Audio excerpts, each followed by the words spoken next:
Okay. Ladies and gentlemen, you know it's always a treat when we get to speak with him. And of course, we spoke with his other half of the Five Towns Sound basketball program that is the head coach of the women's basketball team earlier this week, Anthony Alfaro. And now we get to talk to him and get his side of the story when it comes to the men's basketball team. Obviously, men's season ended here this past weekend, but there is a lot to be proud of. Obviously, we're going to get into all of that, plus some expectations going into the offseason, some players that we can look upon, some awards, and much, much more. It is always a pleasure to have him. And without further ado, here on the Sports Report, the number one global sports show, the head coach for our Five Town Sound men's basketball team, that's Gregg.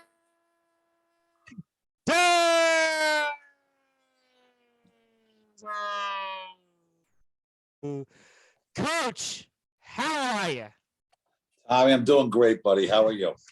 I hope it will be great after that intro, but always good to have you, my friend. It's always an honor when we speak with you. And unfortunately, our season ended, but there's still a lot to be proud of with this program, a lot of good things ahead here. And set the tables for us here, unfortunately, on how our season ended this past weekend against Word of Life.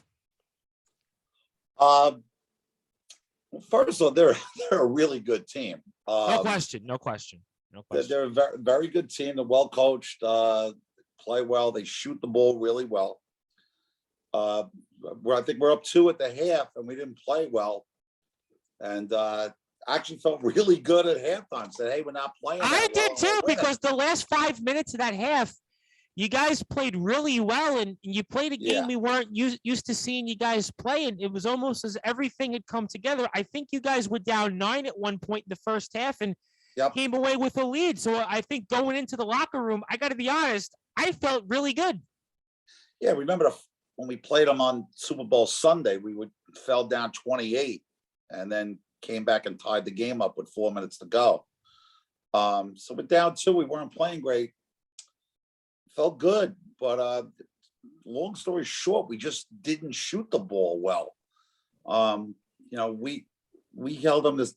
If you told me before the game that they would score 71 points, I would have signed up for it. I would have said, "Fine and dandy, I'll give you 71. Let us go." We just didn't shoot it well. Plain and simple. We got good shots. You guys had open looks throughout that game. We had good. They just didn't go, and it just happens that the guys that usually make shots didn't make them. They all didn't make them. Just happened at one point. So and they hit a couple really big shots. So and then we got a little discouraged, I think, at the end. And then I don't think the final score really shows what the game was like, but that's is what it is. You have to give the announcers from Five Towns a lot of credit, because I think they were saying you guys were down 16 with a minute left, and like, something can happen here. You still gotta tune in. You still gotta stay in. So I mean, certainly there was some hope, but I kind of felt, I think the game for me swung probably right around, I think it was the 13-minute mark in the second half. I think they got the lead to, I think, 13 or 15 at that point, and you just felt like the air just was sucked out of you guys. Well, the big one was we got it.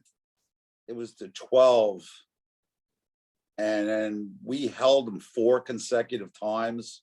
You didn't score, and it had to be like the 9-10 minute. I don't know, whatever, 8, 9, 10 minute. Got it to 12, held them 4 times, and got 3 really good looks. I know, and we missed them. And then I remember just looking at Skip and Roy on the bench, and I went, we're in a little trouble here. And again, they're good. So no, they're a good team. Now listen, I mean, they certainly listen. Good. I mean, so it's not, it's in a million years I'm taking anyway with them. We'd have to play really well to beat them, and we just didn't. But the effort was there. I mean, I don't know how many charges we took during the game. We had it, there was 3 or 4. I was going to say there was a couple in the first half at least, and it kind of gave you guys some momentum, because, like I said, going into the locker room, I felt good because, again, Damani had maybe as poor a game as I've seen him play, and you guys are still winning. the way you guys played defensively, I mean, it was right there for. I mean, Yeah, Yagelski didn't have the and greatest game. I won't even say Damani didn't play well. Damani just didn't shoot. By the way, Damani shot like a normal person, Yeah, and they um, still win. we kind of count on Damani not to shoot like a normal person. So he came back to be a mortal human being, and that's what happens when we ride him a lot. We count on him a lot. Oh, for good reason. I Yeah. mean, he's one of the best players in the entire conference. I mean, obviously, you ride him and you live with it. And saying, but again, so really we just missed some shots. A couple of those shots go in. That 12 is now 6, and it's a whole different game. But again, it is what it is. They're really good. They played well. Our effort was great. Our bugaboos that hurt us during the year, turnovers and rebounders, was not a question at all. Listen, it wasn't a problem at all. No, and Sprague and Ahmet, I mean, what did they have, like 50 rebounds between them? I feel like every second chance they would get the ball was either those two guys throughout the game. It was like, I don't know how those guys could be stopped. I mean, the two of them combined were just, to me, they were the reasons why Word of Life won. I mean, and I kind of feel like, and tell me your thoughts on it, even though I know you made a fair point and said, well, we got to within 12. I think it was about the 9-minute mark, I think, right around something like that. So, are you as part of you saying, well, you know what? The game before against SUNY ESF, we were down 18 at halftime and won. Did that still maybe give you some confidence saying, hey, you know what? We were down last game and found a way, and this team always kind of found a way. Did you feel like even still at the midway point of the second half that even though we were still down double digits, maybe that's why you felt like, considering how we played defensively, that we were going to come away and maybe find a way to win this? We were down 20 at Pratt and won. I So know. it's something that we like to do. So again, we started out, I think we're up 4-6 at the start. And again, we were winning at the half. So I felt, like I said, okay, when we usually play better in the second. We played better in the second half all year. So it was. That's why I was confident, Coach. Listen, that's why I was confident going into it. We're up at halftime, considering how we played shooting the ball. I thought we were going to win by double digits. The gym was packed. The crowd was great. You had a good crowd. The weekend had very good crowds. The crowd was great. I mean, we had everything going for us. But again, I'm going to give them all the credit in the world. They're the one that executed. They're the one that made their shots. They're the one. We didn't miss shots only because of us. That they had to get a hand up and close out and stuff like that. So, I'm going to give it to them. Well, and it is what it is. What can you do? No, listen, it is what it is. And obviously, we are talking with the head coach of the Five Town Sound men's basketball team, Gregg Drzal. And of course, Coach Drzal is doing a phenomenal job with the program. Still finished 10-7 here this year. And we're right there in the Hudson Valley Intercollegiate Athletic Conference semifinals. And of course, you can follow the Five Town Sound on Instagram at 5towns_sound for all updates related to the program and, of course, to the men's basketball team. And Tommy, first of all, you've been talking to Gercio too much again. It's Drzal. That guy still can't pronounce it correctly. You know what's funny? I had it right the entire time. He keeps. You must have been talking to Gercio again. Well, to be fair, I knew it was Drzal, and he kept saying Drzal on the phone. That's what I'm saying. That guy hasn't got my name right in 4 years. All right, so we're gonna say Gregg Drzal. I always feel like I got it wrong, so I knew I had it. No, you're talking to Gercio. It's Gercio. Okay.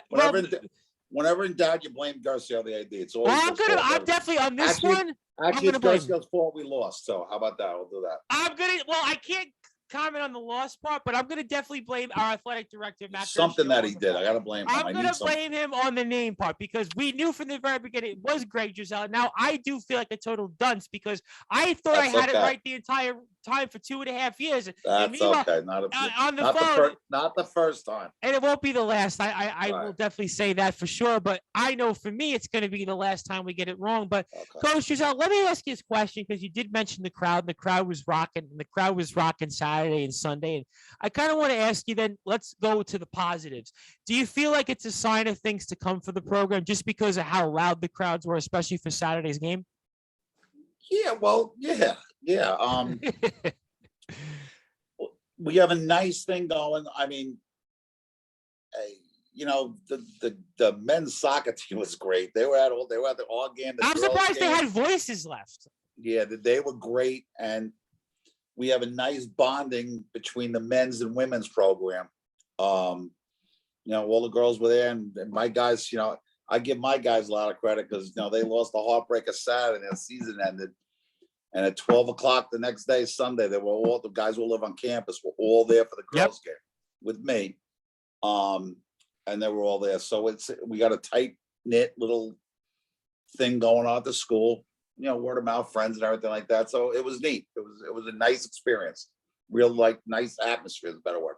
No, it was a lot. I tell you what, it was a lot of fun watching, and certainly I'm looking forward to being on campus next season and watching games. And obviously we could see that there's a sign of things to come. And let me ask you then this question: when it comes to the season, now that it's a wrap and getting into some of the game, and we've spoken about it here for a few minutes. I mean, how do you look at the season now as a whole in terms of how you feel? I know there was a lot that went on with COVID and games postponed and such. And how do you feel overall now that the season's been over for about a week? I'm real happy. I feel bad for my seniors, Ansley, Reggie, and Nigel. Yep. Because they kind of got cheated out of a year and a half. They didn't get to play their junior year, and then their senior year they took we had a 6-week break. I feel bad for them. They got cheated. We took a big hit on that. We were pretty young, at the end of the year, we're starting two freshmen and two sophomores, a sophomore and two freshmen. We're young, and that 6-week break killed us. We learning new stuff, putting new stuff in, but then again, it had to hurt everybody else. I don't know if everyone else had 6 weeks, so it worked out. We had 6 weeks. But again, there's nothing you can do about it. No, listen. So and then when we came back, didn't come back in great shape, and I knew that was going to happen. And then when you come back, instead of trying to put some new things in that at that time of the year we would be, we had to rewind. We had to start back at October. We were at October pace, and that's tough to do. And then after 3 days, you're playing all games, and you're playing all league games too. It's not like you're playing a non-league game. You're playing all league games. So they all mean so. So it was 6 weeks off. You got to come back in with your sneakers tied and your feet moving. So, but again, that happened to everybody. So but it hurt us and hurt everybody else. But that was the weird part. Yeah, you know what? In some ways, I kind of feel like, and we were speaking with the associate head coach over at York yesterday, Jamel Gist, and we were speaking with Coach Gist, and he had his thoughts. And I kind of felt in some ways, Coach, that it was actually worse this year than last year because we didn't know. It was like we were in limbo from the middle of December to up until the end of January. I know we spoke with you right at the onset, and we just figured, oh, okay, you guys are on break anyway, and you'll be back after the first of the year, and everything will be fine. We knew that we had some layoff, we had some time, but we didn't realize it was going to turn into what it turned. I mean, obviously across the other place, whether it was in the CUNY or in the Skyline, their break was like 3 or 4 weeks, and they had winter break anyway. With us, to lose as many games as we did, I actually think it was worse than last year because of the fact, again, we didn't know. We were in limbo. We expected a season, and then all of a sudden we lost anywhere between 8 and 9 of those games. I mean, tell me your thoughts on that. Not so much the games. It's just competing in the gym and playing and conditioning. Again, at the time I had all new guys, learning the system, learning what we want to do, getting in shape wise. And we played a game on December, whatever it was, 13th, 14th. I don't remember. We had you, I think, right after that. I think we had you right after that. And then we didn't get back in the gym till February 1st. So that's rough. And we only thought it was going to be. Listen, when we spoke with you, we thought, all right, 3 weeks and we'll be back and no problem. And we would do to come back that first week of January, and then that's again out of our control. A lot of guys were back soon. Again, it is. I just feel bad for especially Nigel, who's been with me 4 years. Yeah. Again, losing last year and a half of this year. Ansley and Reggie were just transfers in. but still love him But just as much. Nigel was here. I mean, that's the thing about Nigel Yeah. Baratheon. Really sad about what happened with He's him. been with me 4 years. His first kid I ever recruited. So yeah, I felt more bad for them. I really did. What could you do though? No, there was nothing, Nobody's Coach. fault. Nobody's fault. Nobody did anything wrong. It's I understand why the school wanted to shut down. You had to with what was going on with the pandemic and the other spike in the numbers and everything. You had to do it. You had to do it. Listen, people didn't know. Listen, what God Right. forbid, what if they You had to didn't do it. close? And Yep. then all of a sudden the liability. So And look, most of my guys got it during the break. A lot of guys got got the COVID during the break. So it happened. So it's even if we were back, we probably wouldn't have been back. And you know what? In one sense, it is what it is because I speak with different people in different schools and different conferences, and all will say what happened in the CUNY. In order for these players to have had a season, it was like they had to go through so many protocols, and it was almost like you say to yourself, well, I mean, how did these guys do it? So at the end of the day, it was just a catch-22. There was nothing that you could have did. I mean, talk to me about Nigel, because Nigel, we spoke about here a bunch of times. He was with you from the beginning. It's really a difficult loss to lose him because of what he meant to you, what he meant to the program. I mean, he was a leader on and off the court, Nigel Baratheon Jr. I mean, talk to me about how much we're going to miss him going forward. Basketball wise, he kind of did everything. He wasn't my best shooter, but he was a good shooter. He wasn't my best well, he's very deceiving rebounder. He's probably, we didn't do the numbers yet. He's probably going to leave. We're not that old, either 1 or 2 in rebounding. If I had somebody to guard, he'd guard him. You need to play guard, play guard. You need to play forward, play forward. He'd be the backup center. Did everything. Worked hard. He was a leader. Never complained. 4 years, never, ever, ever complained. And however good he was on the court, he's light years. He's 100 times better off the court. Like I said, as a kid, you don't worry about, because whatever he chooses to do as he goes on in his future, he's going to succeed. He's that type of kid. I call him a kid. He's a young man now. My joke with him was, he's a tall, skinny kid. I said, you came in here as a skinny, bony little freshman, and now you're leaving as a skinny, bony little senior. It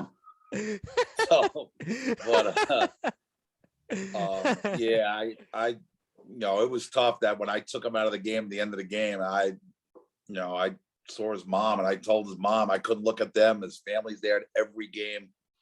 I couldn't talk in the locker room after that because it's just going to be weird.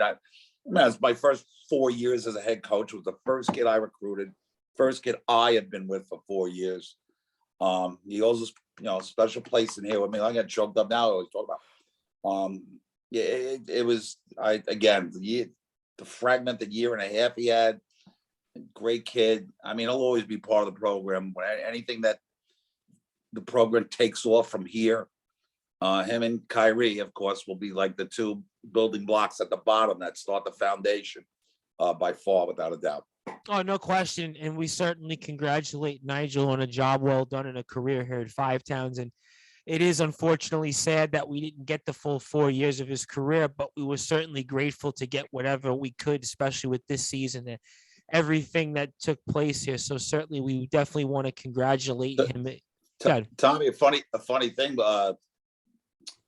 before our last game against the SF, we had our senior day, and we gave Nigel and Reggie and Ansley their jerseys, but we brought Kyrie back because Kyrie didn't have his senior day the year before because of COVID. Yep. And before the game, in front of the SF coach, I asked Kyrie if he wanted to run down the hallway and go register for a class so he could play the last game. That would have been a good idea for us. I couldn't get that. So Yeah, Matt. Did you? Matt said. Did Matt Matt said we couldn't Garcia? do that. Was Yeah, that? Matt said I Listen, couldn't do that. Matt Garcia. Now we know why we're mad at Matt Garcia, because Matt He said Garcia, he should have said, you know what, Kyrie Sawyer, hello, let's find a class for him to register in. I don't know.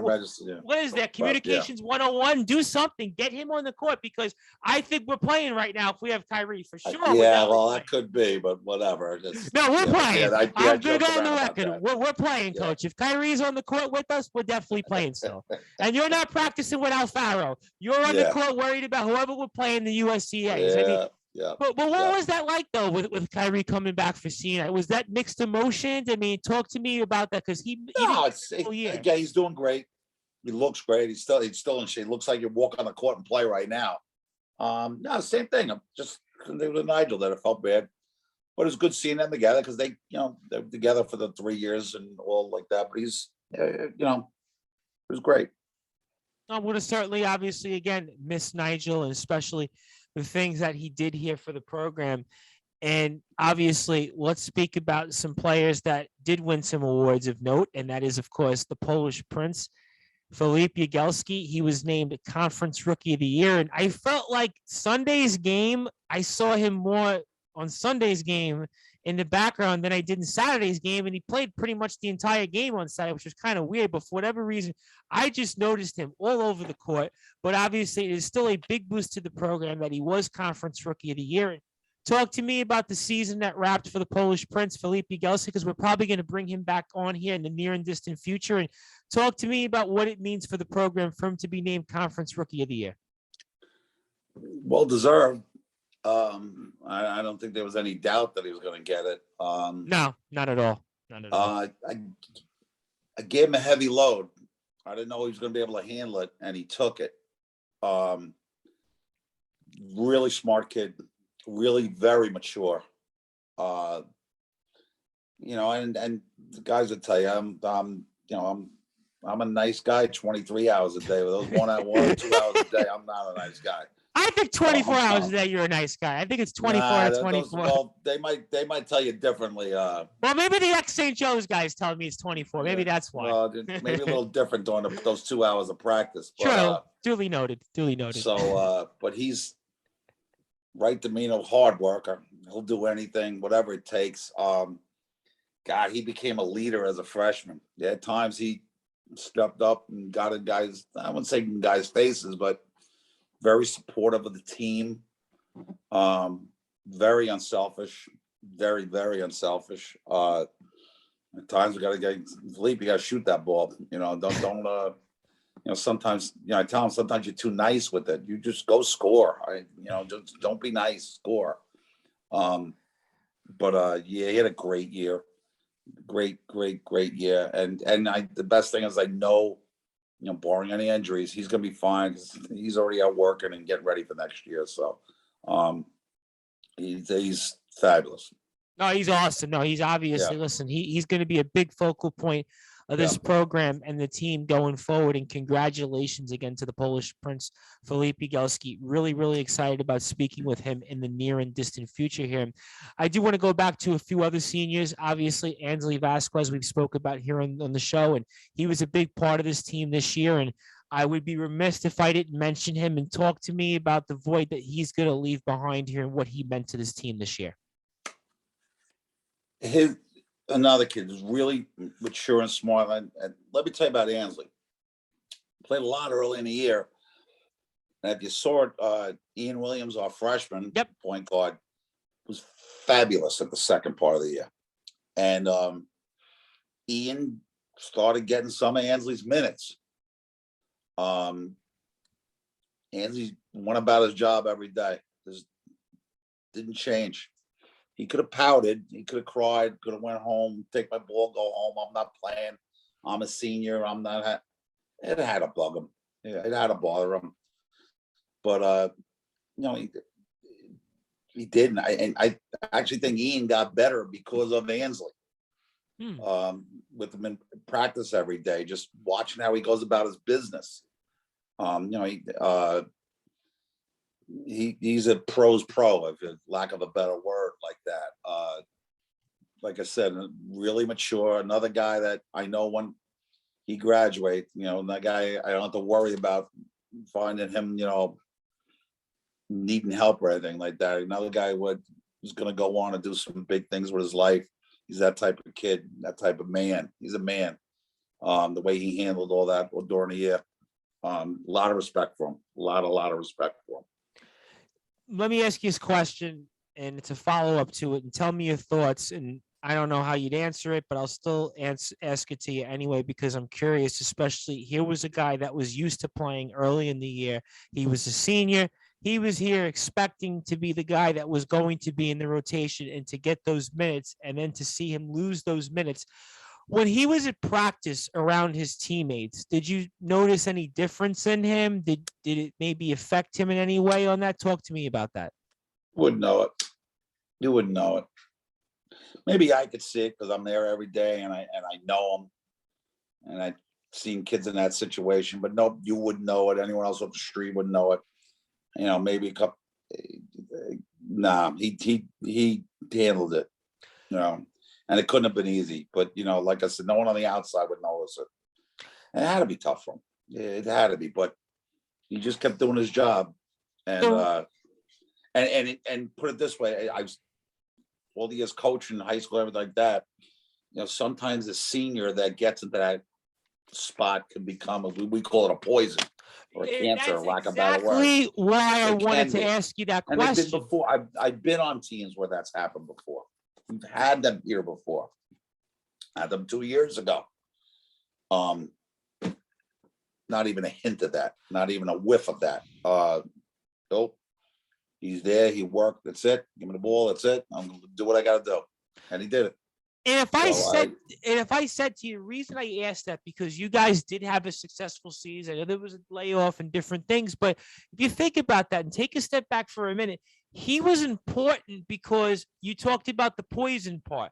Well, what if he showed his emotions and he showed his displeasure? He showed his frustration. That could have interrupted the harmony that we have with this team, the synergy. So I think in a lot of ways, he played a bigger role than maybe he realized or intended to, because of the fact that he didn't disrupt the balance of this team and the goal that was here for this team, which was to have the season it did and to put ourselves in a position that we're going to be in the Nationals next year. That's why I bring it up. I think it was very important, his role that he played on this team. I think he knew that. That's what I'm saying. He's that smart and that mature of a. I call them all kids. They're not kids anymore. But he's that. He gets it. He gets it. And he knew that. He knew that he did. I've never even talked to him about it. Didn't even have a word with him about it. Didn't have to. I think it was kind of unspoken. But he wasn't going to become a distraction. That's not him. It's not the person. That's not the man that he is. He's not that way. And it speaks again to his character. It speaks to his person. We talk about, things we say and stuff in private. The million things I tell them, which I don't know if they live. Since it's always it's easy to steer the boat when the sea is flat. It's how you do when it's 30-mile-an-hour whips and you got waves coming in your face. How you gonna steer that boat down? And that's the real captain of the ship. How you gonna handle that boat in the rough waters? You handle with class, maturity, everything. So, and he's just and again, I think a lot of Ian's improvement had to do with Ansley. And these are reasons why we love the Five Town Sound program, and especially the men's basketball team, because these guys are all great leaders. They're all great character people. And of course, they're great character people because our guest with us right now, and that is the head coach of the basketball team. That is, of course, Mr. Gregg Drzal. It is Drzal, Matt Gershio. It is Drzal, Matt Gershio, not Drzal, because it has been confirmed by the coach. We are glad that we're on the same page because we want to be on the same page with our coaches, especially Coach Drzal. And I am the host of the Sports Report and the station manager here of Sportswire Radio, the Reverend Tom Bryce. And you can follow Sportswire Radio anytime on Facebook at Sportswire Radio. 24 hours a day, 7 days a week, 365 days a year. You can listen to all of our great content, including the likes of the Five Town Sound Athletics program from the likes of Anthony Alfaro, the women's coach, Coach Drzal, Coach Facina, Coach Christy Herring. So you want to make sure anytime tune into sportnarium.com/player. And also, again, please follow the Five Towns Sound Athletics program at 5towns_sound on Instagram. And we are talking all things related here to the world of the Five Towns Sound men's basketball team, who finished 10-7. Their record was a lot better than the way they played, for sure. And obviously, they were in the Hudson Valley Intercollegiate Athletic Conference semifinals, a very, very successful season for the program. And we're very, very confident we are going to build upon that next year and be in the Nationals, just like the women's basketball team. And also for me, Coach, talk about our other senior here, Reggie. Reggie Root obviously was a big part of the team in a lot of different ways. And he was another guy that I feel like, and we spoke about this the first time you came on, that you just have so many guys that can play at any given time. There's certain programs that we speak with, and if there were 7 guys in the rotation, we were lucky. You legitimately could have played 12 people at any given time at this team. So speak to me about Reggie and just the important role that he played for this team in this season. Well, Reggie, I saw Reggie in the gym in September before the season started working out. So what are you doing? I'm just shooting around. Why don't you come play? You don't see many 6'5", 6'6", 225 kids running around that could run the floor like a deer and bang people. So he said, I want to play. And my joke to Reggie was, where you been the last 3 years? Why you come play? So yeah, he didn't play much, but the most energetic guy on the bench and in practice, supportive, never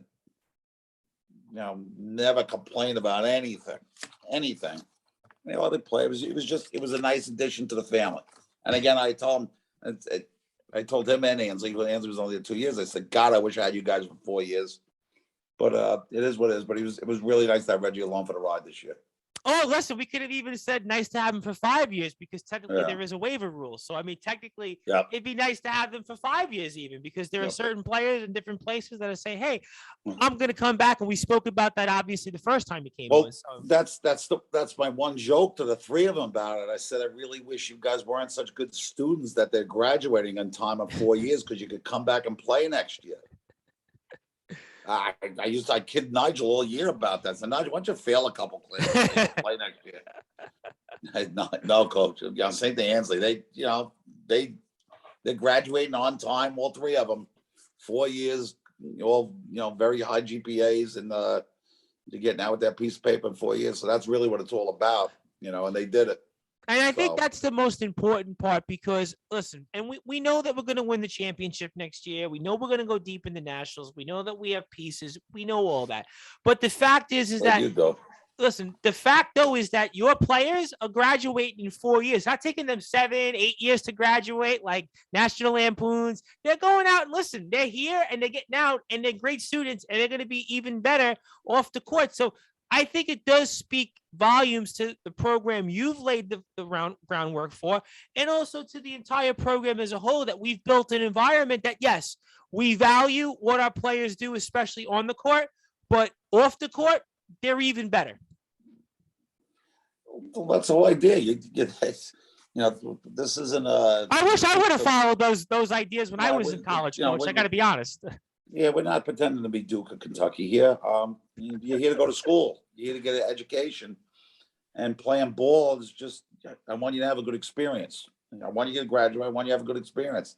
I want you to break your butt when you're with me, but that makes it fun though. Hard work is fun, but and all those guys, they work just as hard in the classroom as they do on the court, and it shows. And they'll leave it in the spring. So Kyrie was the same thing. Did it in 4 years. So you know what though, at the end of the day, and I've gotten to know a lot of our student athletes here at Five Towns over the past 2.5 years, and I can say this pretty confidently, that almost all of the athletes here, whether it's the men's basketball team, the women's basketball team, both soccer teams, the volleyball team, that they're all going to do things even better than what they've done for us here on the field or on the court. I mean, they're all such high character people that they're just, again, going to go out and do important things, and they're going to, again, their roles are going to be even bigger than the impact that they've left here. Listen, no question that we value wins, no question that we value all these great players here, but listen, your players, everybody else's players here, they're going to go out and do even bigger and better things off the court, off the field. And I think, again, it speaks volumes to what you've done here, the entire staff that you've put in place, and also our coaches for other sports. So I think, again, speaks volumes to the work that we've laid here. And I want to ask you this question, and I'm curious your thoughts on it, because obviously now that we did have a season in the books, highly successful season, we were ranked nationally, we go to the semifinals, we have home court for the playoffs, everything else. We have Rookie of the Year in Yagelski. Damani's coming back. We've got all these pieces. Ian's coming back. Luke, everybody else. When it comes to recruiting next year, and I know you are going to get back out there and do some recruiting, do you feel like now that you've got a season like this under your belt, all the success that the program is having, where men's soccer teams in the national championship game, women's team wins the Hudson Valley, women's volleyball team has the success that they have, winning the regular season in the Hudson Valley, getting to the championship game. Do you feel like right now, when it comes to recruiting, that this is going to be a really, really big year, and you feel maybe even more confident than you've did in the past because we have the track record now, we have these things under our belt that we can show to people and say, hey, this is what's going on here at Five Towns. This is what we're doing. This is what you've done here with the men's basketball team. These are the players that you could play with. This is why you need to come to Five Towns. And on top of that, you're going to get an education that's almost better than any other college that you may consider. Talk to me about your thoughts on that. Oh, definitely. We had recruits out the ESF game and the game the other day, and it's also the way we play, I think, is kind of enticing to some guys. I mean, since we ended one last Saturday, my phone's been burning up. Coach, I want to come play with you. Coach, I want to come. Coach, I mean, we already got 3 kids committed, and we have 10 coming back. So it's yeah, we're there. We're out there. From I remember where we started with Mateko 6 years ago. If you could bounce a ball, come on in. Here's a uniform and a sneakers. I guess it's a good thing. I last couple of weeks I had to say no to a couple kids. So I can't really, I can't see it play and come, and then just had to. So I guess in that respect it has gotten better. And like I said, recruits came out. They like the atmosphere. They like the guys. I met them. They like the school. So yeah, it word of mouth and we're out there and yeah. So it definitely has, without a doubt, without a doubt. No question, it definitely has. And I can tell you, Coach, because I speak to different schools out there and different student athletes, and they know the work that we've done with Five Towns over the past couple of years. And I get messages left and right on Instagram, and they say, hey, you know what? Five Towns, I seen some of your interviews with them. That's a really good college. That college is on the way up in terms of their athletics program. And that's a place, you know what, I would definitely recommend people to go there. I mean, the Brewforce Brad Weiss, I mean, we speak all the time about Five Towns, and he's got friends that have gone to Five Towns. I mean, Five Towns to me is really a place that, listen, I mean, I wish I had eligibility left, and I would go to Five Towns. Not that I could play at all, but maybe I don't need you. Campus. I know that. Listen, they would definitely not want me at Five Towns. That's all I could say. I would be more Van Wilder. You have to get a haircut. Probably, yeah.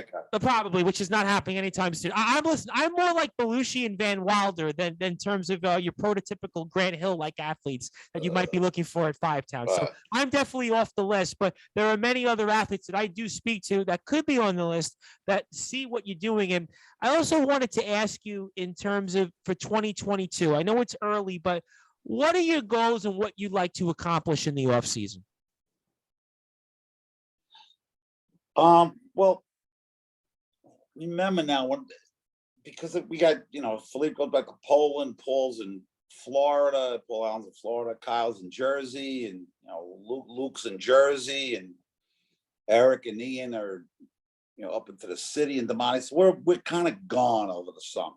It's not, with some of these guys on the island. I'm sure St. Joe's probably could get their guys closer. You know, their community school. They're playing in rec leagues together. Let's be honest. Yeah, they can. And The good, York, they you know should. what? Good for them. York yesterday, Jamel Giz told me that his team basically played in leagues together for 4 or 5 months before they were ready for October 15th. So it's totally a different animal with these other schools, no question. Yeah, so that's again, it is what it is. Nothing to complain about. So right. You know, we have open gyms and you know they work out in the spring, whatever like that. So that's where you know I'm not coaching. I can't. So I'll dump a lot on my captains. And next, you know, we lose Nigel, so I always try to have one junior captain and a senior captain. So then the junior, like a vice president, knows to step in the role as a senior. So, you know, next year, you know, we had Nigel and Damani this year. So next year we Damani and Eric Romero. And Eric had another one who had banged up all year. But yeah, so that's all really. And the weird thing is that I just want to get healthy. You know, Eric, I was counting on Eric a lot this year. Eric was hurt all year. Eric actually played well before the life game. You know, finally got in, hit a couple threes. He was hurt all year. Cole Allen got hurt at the end of the year. Paul was coming on as a freshman, playing, starting almost with 6 man. Got hurt. You know, so a little nicked up and banged up during the year. You know, so yeah, we got to get healthy, but I think we got to get in better shape. That's 6 weeks hurt. We got to get in better shape. That's the one thing I'm going to pound on them. You know, when you come back in September, you know, don't be don't let me bring out that scale. What do you do though in that sense? Because I asked Coach Alfaro this question and he gave me an answer that was an interesting answer. Let me put it to you that way. That's all I'm going to say. It was an interesting answer, right? But in the case of getting in shape to be ready for October when we start, I mean, what is the key to that? Is it just playing in pickup all summer? I mean, no, what's the key to that then? No, there's a lot, and the thing is, it's on them. You know, Division I school, the guys are usually taking summer classes, so they're on campus and they get up in the morning, they go to class, and then they lift, and then they work out and play together all day, all summer. We're not gonna have that, so it's on them to, you know, do some to play, of course. Work on your game. If it's you got to work on your shooting, or you work on your footwork, or you got to lose 10 or 15 pounds, that's what you have to do. But it's on them. It's I'm going to tell them what to do and what they have to do. But you know, you can lead the horse to the gate, but the horse has got to run. Right. So they're going to know what they have to do. The thing about it, they know everyone's got a lot of guys coming back. I have a few good guys coming in. We already know that. So, you know, if you want to play, you want to get on that court and it's not working out, you know, where you find the answer, you walk into the bathroom and right over that sink, that little mirror there, look hard, look long into it, because that's the reason why you ain't getting on that court. So it is on you. And then when we come back in September, they start working out. But if you try to catch up in September, you're going to be behind. Someone has been working out all summer. Someone has been working on the game. And you're going to be behind that guy. So they know it. And it's kind of really on them. So. Is there one player that you think takes the lead and says, hey, let's all get together? Or it's kind of hard because of the distance? I don't think they're going to hop on a flight and go see Philippe in Poland and work out for a week. Not where he is on the map. No, I mean, he ain't too far from Ukraine. I think they would sure love to go. They would love to go down and see Paul Allen, Florida for a couple of days. Why well, not? that, yeah. So, you know, that again, you know, they'll be there together like through April. I guess school goes a little longer this year, maybe early May. And they'll have a plan on what they got to do and a workout sheet. And this is what I want. And how strict are you going to follow it? That's up to you. You know, again, there's some guys, it's D3, they're on scholarship, they got to work. I know. We spoke about it with Coach Kiss yesterday. You got to help chip in, you know, don't make mom and dad pay every dollar of that tuition. And you want some money to buy a pizza and stuff like that. So they got to work too. So, you know, it's a little time management involved in that. And it can be done, and it's not easily done, but they're going to have to do it. If you want, that's it. If you want to not just be in the semifinals of the tournament, then you got to work harder. It's simple. And I got a good feeling that, listen, our guys will definitely work a lot I do harder. too. And our guys are going to be there because I really like this team. And I'm going to definitely miss watching you guys. And I'm going to miss watching college basketball because for me, it was, I guess, want to say middle to late October this year to now, it was like, I knew what I was doing Tuesday, Thursdays, and Saturdays, sometimes a Friday occasionally. I mean, I knew what I was, and Sundays as well, because you guys play Sunday afternoons. It was like, I knew what I was doing. Now it's like, what do I do with myself? I mean, But I can talk to you, but I can only talk to you so much. I mean, I can only talk to Coach we Alfaro so can't talk much. about the Yankees. Well, I mean, certainly, let's see if we would have a season at this point. I mean, that's a whole nutshell, to Right. say the least. But speaking of Coach Alfaro, and I know that he had mentioned this, and I want to get your thoughts because obviously they're going to the Nationals. They'll be playing Monday night, 7 o'clock against Penn State Beaver. And it's my understanding that the team is still on the court, and you guys are helping them a little bit in terms of practices before they leave to Virginia. I mean, talk to me about what's going on with that. Yeah, I called up Coach Alfaro after they won. I told him actually right after they won on Sunday, that championship, I walked over to him and said, hey, just if you want some of the guys to come down just to scrimmage you, to get used to some bigger, stronger, faster, give me a holler. And he took me up, and the guys went down, what day is today? They went down Wednesday and Thursday night and worked out with them, just was guinea pigs for them, just, pressing and trapping them and running the other team's offense, stuff like that to help them out. Like I said, it's good. They're tight. The guys did it, no question. Glad to help out, because we all want to see them do well. There's no animosity or bitterness. We're happy for them. So, we want them to do well. Like I told all guys, if they do well, it's all better for us, better for the program, better for everybody. So, a bunch of 6, 7 guys went down there and gave me a hand. So, their game Sunday, their clinching game Sunday was great. Oh my God, what a wild game that was. Again, it was a nice atmosphere. My guys in the stands. It was a nice game. The tight game. It was I felt good for them. All the girls on the team are really good. Again, they're a hard-working team. They're a hard-working team. Me too. They're a hard-working team. I mean, they're very team-like. I mean, they play really, really hard. I mean, they're tenacious. And considering the way that game was a really topsy-turvy game, every quarter was different. It was a hard-fought win, well-deserved win. Congratulations to all the girls. They will be playing as the 9th seed. They'll be playing against 8th-seeded Penn State Beaver. Again, Monday night, 7 o'clock. Go to 5towns_sound and FTC Women's Basketball for more information on Instagram for the game upcoming this Monday. But let me ask you this question. Is it also a good thing, you think, that maybe the guys are getting on the court? Because now it's like, you know what, the season, in a sense, I know it's over technically, but it's like, okay, they can get out in the court. They can practice with the girls. They can scrimmage with them a little bit. In a sense, I would look at it and say it's a really good thing because you're still getting out there. I can't quite say you're in game condition in terms of playing in a game, but you're out there. They're already playing. They were playing after. They pick up games after. So that's sure. But the fact of the matter is that it certainly helps the team, I think, because it's still getting them out as a team, even if it's 5 or 6 of the team. The fact that they're still being able to be on our gym and scrimmaging with our players, I still think at the end of the day, it kind of helps them. I mean, don't you think it also is a positive for the team as well? It's more positive for the school. They're looking out. They're friends. No, I know. I'm aware. We all follow each other on Instagram. They want to help out their friends. You know what I'm saying? That's all. It's what you do. You do that for a friend.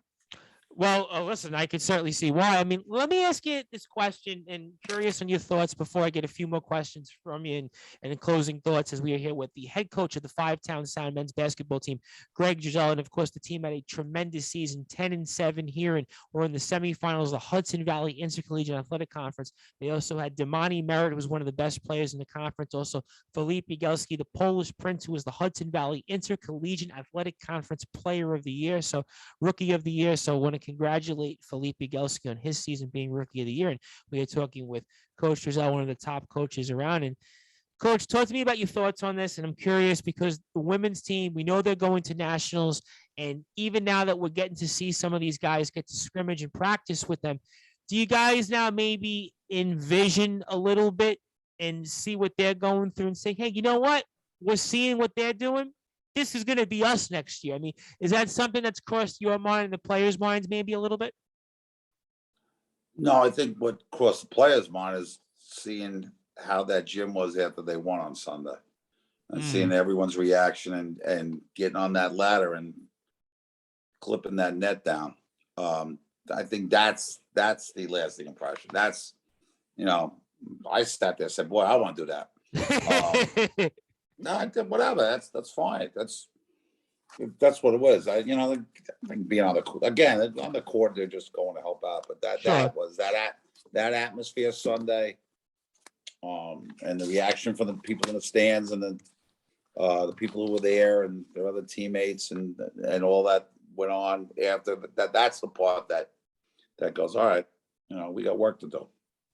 We definitely have work to do, but again, I have a very, very good feeling that we're going to get the work that we need to be able to get done in order to get us to where we need to be. And I want to ask you this question. You can answer in any way you want, but in terms of your impression of this team after you guys finished the season, what did you say to the team? You don't have to tell me word for word, but how was the morale after the game in terms of going into next season? I didn't even bring up, or we have end of season meetings with the guys and I have individuals with them, which we haven't even done yet. Okay. After the game, they were crushed. They knew they had that chance. So we really didn't get into, that. We just got into what, it was a good year, and we talked about our 3 seniors, and that's it. We didn't even, I kind of told them when we lost, said we shut it down for a month. You guys have been going all year. Shut it down. Hit the books really hard. Get on them. That's more important right now. And I'll see April 1st. Now we'll have meetings before that. I like to get their input on the year, on what they liked, what they didn't like, what they thought. We as myself, Skip and Roy did as a staff, what they liked, they didn't like. It's no hard feelings here, and I'll tell them what I thought of their year and what I think they need to do to help us and to help them succeed. So that'll all be done in the next week or two. When do you start going back and rewatching some of these games in terms of? You don't. I don't. Tell me why you don't. Because some coaches I speak to, they go the minute the season's over, they rewatch every single game and they go back. I don't. I saw it. I know what happened. I'm good. Okay. Because some coaches I speak with, the first thing they do is they rewatch the game and then they watch it a second time after that. So if it's still in season, I would. Then something else. We had to play them again. That game's over. We lost. It's done for the year. No. So you're done no with reason. it. Okay. Because some coaches are different. I speak with some coaches. I speak with coaches all over, and they're like, I watch it, and I gotta relive it. I gotta think of every play. What do we do? And the players coming back. Right. Again, it's over. It's not like a change. I saw it. So that's kind of how I feel sometimes. I feel like, listen, the games that we won, I want to rewatch. The games we lost, it's almost like I just don't even want to. I want to. It's different if the season is still going on and we have other games. All right. Let me get into that tape because so we don't do this. It's over. Right? Okay. Yeah. When we look at this season and we go back, and I want to ask this question before we get closing thoughts. Give me one game or one moment or one win that stood out most for you this season before we get closing thoughts. The ESF game. Down 20, came back, and they're good. Another really good team. Very good team. We didn't quit. Did not quit. Did not quit. Fought, got back. And even the first word game, down 28. What it was, 34-6 or something like that. And we didn't quit.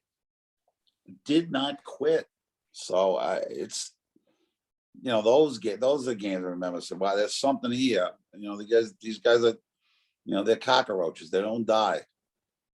Which is a good quality to have. It's good to be a cockroach when you're you're the first person I think I've ever heard that said it's good to be a cockroach. So yes, the cockroach, they don't die. So, they don't quit. They don't die. They don't, that's a great quality. That's something you can't coach. That's something you can't teach. That's something that you're born with. And they got it, which is a nice quality. So yeah, that's what I remember the most. That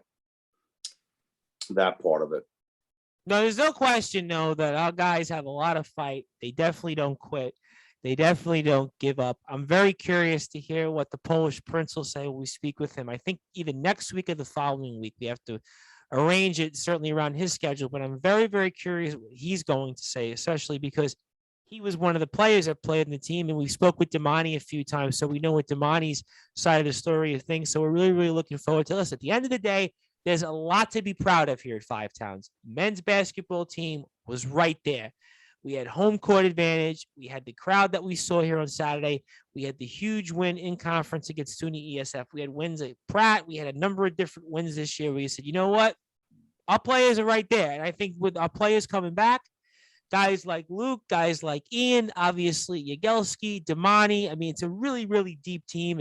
And I think it's going to be, you might need 20 guys on the team because it's going to be so hard for some of these guys to get minutes in, but it shows you again the job here that Gregg Drzal has done and his entire staff. And we're always honored to be speaking with Five Towns, anything related to the athletics program, especially the men's basketball team. And Coach, I want to give you some closing thoughts. Anything else you want to share? Always good to speak with you. I would say let's talk Yankees, but there's no baseball, so I can't even have you call. I can't even have you call up Friday to talk baseball because right now they're fighting over millions and billions. So I mean, I can't even. What am I going to do? Ask you on Yankee trivia? I mean, maybe.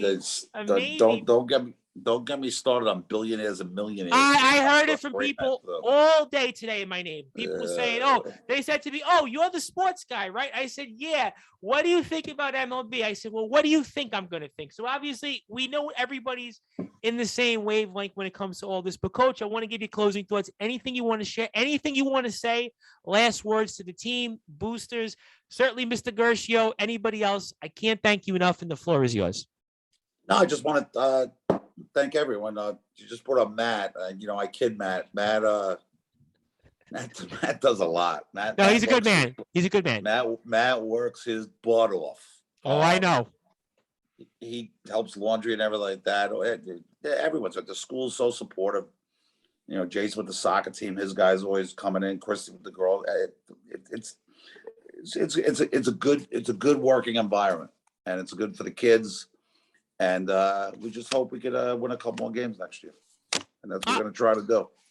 Oh, I think we are going to win a couple more games. And I think we're going to be playing in the Nationals when we speak next year at this time. So I got a very, very good feeling about that. You can follow the Five Towns Sound anytime on Instagram at _sound. And of course, the men's basketball team. We got to get a men's basketball Instagram feed. I got the women's, I got the men's soccer, I got the women's volleyball. We got to listen. Let's get Matt Gershio to do it. Matt Gershio can do it. No, I think that's on me. I think I'm supposed to be doing that. No, I think we can, we can work on it. And you saw my computer skills when it took me 25 minutes to find out. Well, I'll volunteer. Listen, Coach, if you need me to put the Instagram handle up, I'll do it. So if it's you told me to send the Zoom, I was looking for my pager. I know. Do anybody still have pagers? I was actually thinking. You know what?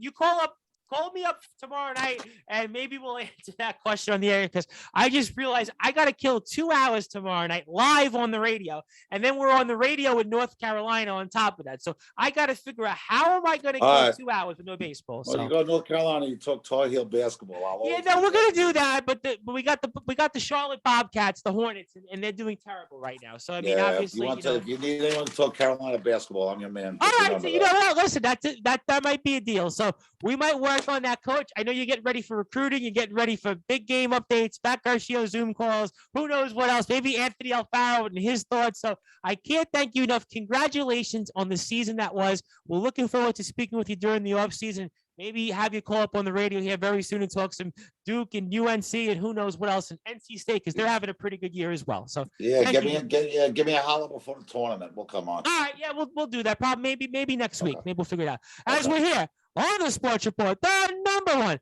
global sports show with the head coach for the Five Towns Sound men's basketball team. That's Gregg Drzal. As I am the host of the Sports Report and the station manager here of Sportswire Radio, the Reverend Tom Bryson. We'll be back next week, most likely with Philippe Yagelski, the Hudson Valley Intercollegiate Athletic Conference Rookie of the Year. Very excited to be speaking with the Polish Prince. Thank you, everybody, for watching this. You can follow the Five Towns Sound Athletics program anytime on Instagram at 5towns_sound. I am the host of the Sports Report and the station manager here of Sportsfire Radio, the Reverend Tom Bryce.